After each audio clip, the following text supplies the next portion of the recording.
You ever get that feeling where, like, what's real and what's not gets all fuzzy?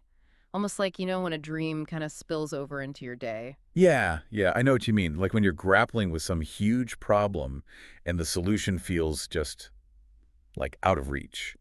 Or you're bombarded with so much info, it all just kind of blurs together. Right. That's exactly it. And that need to find clarity, to cut through all that noise, that's kind of what we're all about here. We're diving deep, man. Yeah. Deep into stuff most people can only dream about. Today, we're taking a plunge into this, well, extraordinary source material, really trying to get a clear picture of a world that most of us can only imagine. Yeah, and the society we're going to explore exists right under our noses, hidden in the shadows. Which is kind of wild, right? Totally. Imagine a world with, like, Moroi.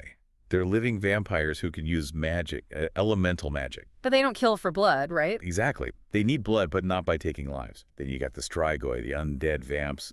Super powerful, but they do kill. Driven by that primal hunger. Yeah, a hunger that never goes away. Mm-hmm. And stuck in the middle of all this, you got the Dhampirs, half vamp, half human guardians. And that's where our girl Rose Hathaway comes in. She's the one we're focusing on today. Okay, so for you listening, our mission, should you choose to accept it, is to navigate the crazy experiences of Rose Hathaway. We're using Blood Promise by Richelle Mead. We're going to dive into Rose's perspective and see how she handles this hidden world, the push and pull of love and duty, and the tough, really tough choices she has to make. Think of it like this. We're giving you a backstage pass to the most dangerous show on Earth. We're talking high stakes, life or death kind of stuff. It really makes you appreciate the delicate balance and the dangers of a society built on secrets and supernatural power. All right, so let's jump right into Rose's world. And it starts with a real heartbreaker. Right out of the gate, the guy she's totally in love with, Dimitri Belikov, turns into a Strigoi. It's almost impossible to process. It really is. And to understand just how huge this is, you got to get the whole Moroi to Strigoi thing. We talked about the Moroi, right? Mm. They're alive, they use magic like fire, water, earth, air, and they don't kill to feed. Yeah. But the Strigoi, they're the total opposite. Immortal, incredibly strong, and they live by killing. And that's where the Dhampirs come in, like Rose. Yep. They inherit the strength and speed to fight Strigoi, and they often have these heightened senses, which makes them perfect for the guardian gig. So not only is it a personal tragedy for Rose, but for the Moroi becoming a Strigoi, that's like the worst thing imaginable. They see it as a one-way ticket to evil, no chance of coming back. It really makes you think about how our own world decides who's beyond saving.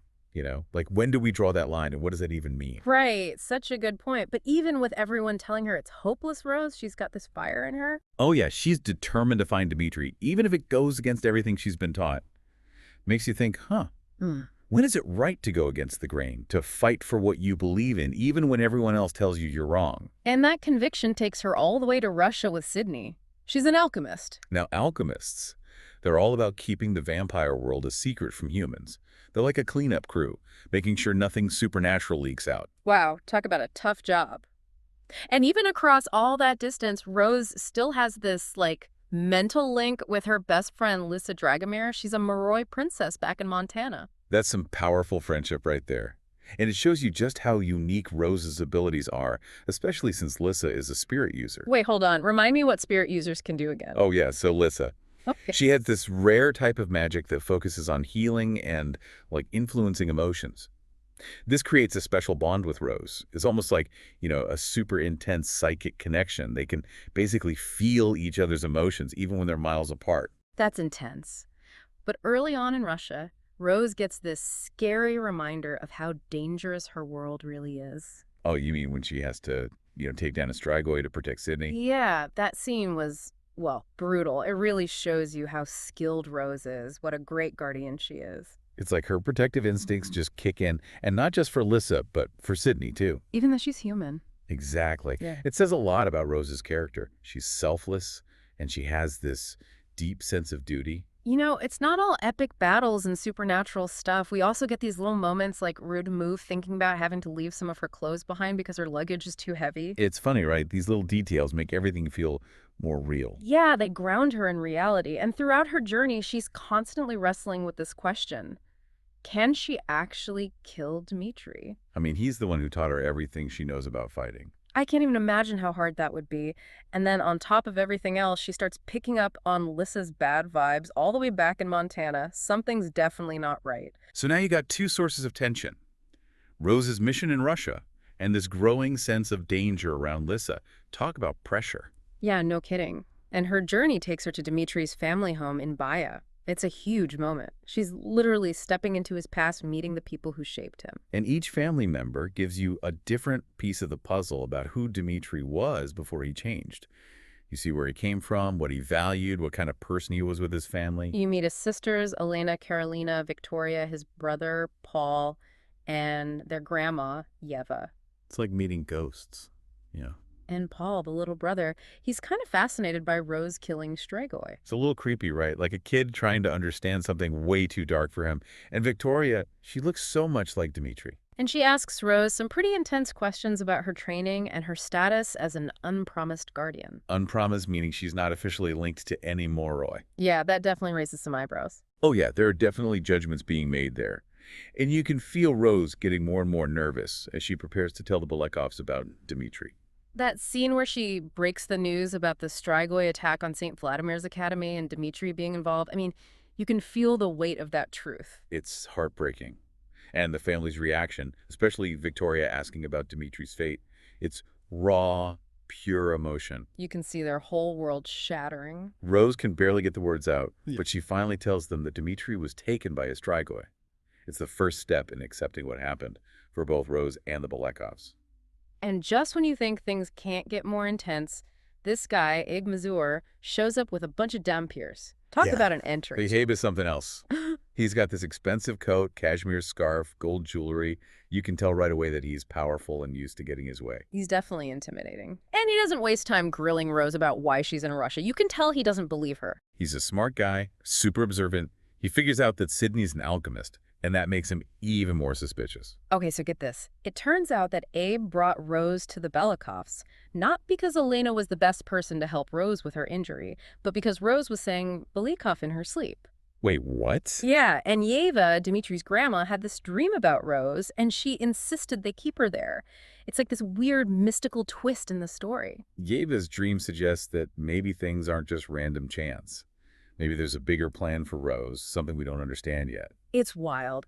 But Abe, he's still focused on the practical stuff. Yeah. He offers to help Rose leave Baya, but there's a warning in his voice. He senses danger, and his help definitely comes at a price. And to prove his point, he uses his influence to mess with Victoria's love life. She's starting to fall for this guy, Roland, and Abe basically says he'll make Roland disappear if Rose agrees to leave. It shows you how far he's willing to go to get what he wants. So, despite Abe trying to get her out of there, and maybe because of that weird dream Yeva had, Rose ends up staying in Baya. And the whole time, she's still battling her feelings for Dimitri. It's like his memory is haunting her. She spends more time with Dimitri's family, sees how they're dealing with their grief and how they view her. She even meets some Moroi who live outside the usual society, like Oksana and Mark. They offer her a place to stay and a new perspective on everything. Yeah, they're kind of outside the system. Remember that scene where Rose has to carry a box of bricks for Yeva? It felt so random. It's like here she is dealing with vampires and magic, and then she's lugging bricks around. Life, right. And she has this deep conversation with Mark, and he asks her straight up, "What's your purpose?" He tells her to think about staying in Baya, not to just charge into a dangerous mission. He's the voice of reason. He sees that she's driven by emotion, and he's worried she's going to get herself killed. But Rose can't ignore the pull she feels towards Dimitri, and she's still worried sick about Lissa. Then she has this dream about Adrian. Adrian's totally in love with Rose. Totally. Yeah. But in the dream, he's not focused on that. He's worried about her. They talk about how dangerous it is for Rose to go after Dimitri, how likely she is to die trying to kill him. Even Adrian, who's usually all charm and jokes, sees how serious this is. It's intense. Back in Baya, Victoria's romance is heating up, and it just highlights how alone Rose feels. Everyone else is moving on with their lives, but she's stuck in this cycle of grief and danger. And then she meets these two unpromised Dhampirs, Dinis and Nikolai. They have a very different take on the whole guardian thing and on Strigoi, too. They're like vigilantes, Yeah. right? Not bound by the rules of Moroi society. Dinis asks Rose some pointed questions about why she's not affiliated with any Moroi. He even suggests she's more like them than the other Dardians. It makes you wonder if there's a whole network of these rogue Dhampirs out there. That's kind of scary. And then finally, the moment we've all been dreading, Rose comes face to face with Strigoi Dimitri. It happens outside her temporary home. You can feel the shock, the disbelief, the fear. He looks so different. Red eyes, pale skin, fangs. It's like the man she loved is gone, replaced by this monster. And his attitude is just as chilling. He's Ah. cold, calculating, and he asks Rose why she's in Siberia. You can hear the threat in his voice. And when he tells her he came there to get away from her, out. A total rejection. And then he says, the choice is inevitable. What choice? It's so cryptic. Yeah, what's he even talking about? But then he does this weird thing. He offers her a place to sit like the old Dimitri would have, but then he says they can't be apart now that he's seen her. It's like he still has some feelings for her, but they're twisted, possessive. And the way he talks about her beauty, it's creepy, not at all like the old Dimitri. Then we meet Galina. She was Dimitri's mentor, and now she's a powerful Strigoi herself. Dimitri's working for her. He basically says he's in Siberia to serve Galina and to get away from Rose. Talk about closure, right? He's made it clear he doesn't want anything to do with her. He knows Rose is trying to figure out where the Strigoi is hiding, but instead of getting angry, he offers her food, books, entertainment, like she's a guest in some messed up mansion. It's so creepy. Rose tells him she'd rather die than be his prisoner, and he's actually disappointed that she didn't kill him when she had the chance. He tells her there won't be another opportunity, and the way he talks about life and death, he actually thinks being Strigoi is better, that it's freedom. It shows how much he's changed. Yeah. And then he does the unthinkable. He offers to awaken Rose, to turn her into a Strigoi too. It's the ultimate betrayal. He wants to trap her in this nightmare with him. And that's exactly what happens.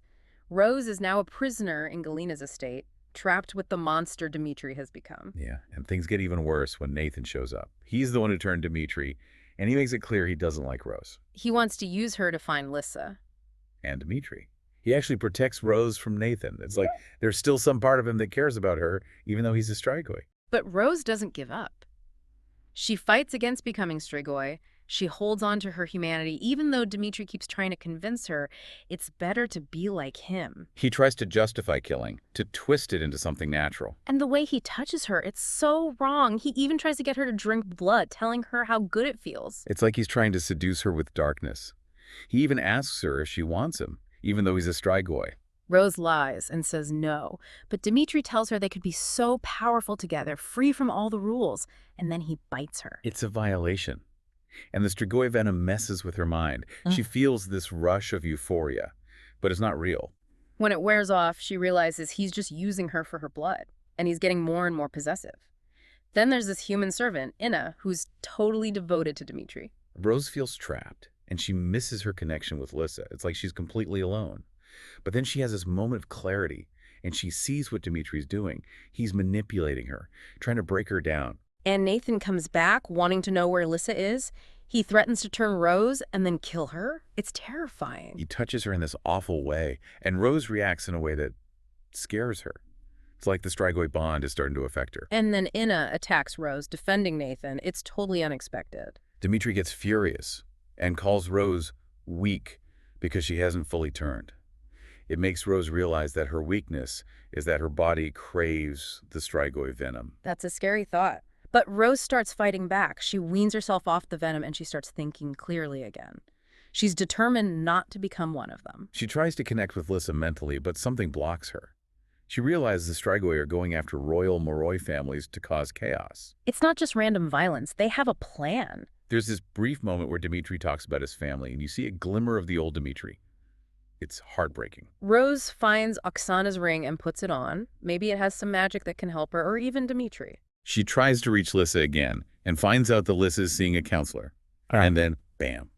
It turns out that Avery, this seemingly normal girl, is a spirit user too. What? No way. Yeah, and Rose realizes that Avery's been blocking her connection with Lissa, controlling her. Lissa's in huge danger. Rose has to get out of there. She pretends to be okay with turning Strigoi just to gain Dimitri's trust. It's a risky plan. Inside, she's torn apart. This isn't the Dimitri she knew. She grabs a stake and makes a run for it. She fights Galina in the library and barely escapes. She runs into the hedge maze and she hears Dimitri calling her name. His voice is no longer a comfort. It's a threat. And he tells her he's in charge now. He took over after fighting Nathan and Galena. It's a nightmare. But somehow, Rose gets away. She wakes up hurt but safe with Oksana and Mark, and Abe's still there wanting to know everything. He's like a dog with a bone. Rose tells him about Avery, how dangerous she is, and Abe agrees to help get Rose back to Montana. But of course he does it on his own terms. Then Rose has this weird dream where Dimitri's back to normal, begging her to stay with him. It's an illusion, created by Avery to keep Rose away from Lissa. But Rose sees through it and breaks free. She has to get to Lissa, and when she arrives, she finds Lissa already confronting Avery. Talk about strength. Lissa's not a damsel in distress anymore. They have this emotional reunion back at the academy. Rose tells Lissa everything that happened, all the horrible details about Dimitri. It's painful, but they need to talk it out. Rose is heartbroken, but she accepts that she had to kill Dimitri. It's the end of a chapter, and there's this lingering question about whether Strigoi can be saved. It turns out that Viktor Dashkov's dad might have known something about that. He had an illegitimate son named Robert Doru who might hold the key. It's a glimmer of hope, maybe. And Rose. She packs up and heads home, ready to protect Lissa with everything she's got. Their bond is stronger than ever after everything they've been through. What a wild ride, right? Yeah. We've seen the dark side of this vampire world, the struggles with love and duty, and the corrupting power of magic and immortality. But through it all, Rose and Lissa's friendship shines through. There's so much to unpack here. We learned about Moroi, Strigoi, and Dhampirs. We met Avery and her dangerous magic. We saw Dimitri's tragic fall, and we witnessed Rose and Lissa's incredible bond. So many twists and turns. We've got to ask ourselves, what does it even mean to be alive in a world like this? What's next for Rose and Lissa? Dimitri's gone, Avery's exposed, and there's this possibility of reversing the Strigoi transformation. Imagine what that could mean for the whole vampire society. This deep dive into Rose Hathaway's story has given you a glimpse into a complex world. It makes you think about the choices we make, the power of connection, and the constant battle between good and evil. If you're looking for a shortcut to being in the know, you've come to the right place. We give you the information, the insights, and the questions that keep you thinking long after the episode's over. And hey, maybe it'll spark some curiosity, lead you down some rabbit holes of your own. That's what we love to see. Until next time, keep diving deep, folks. Stay curious.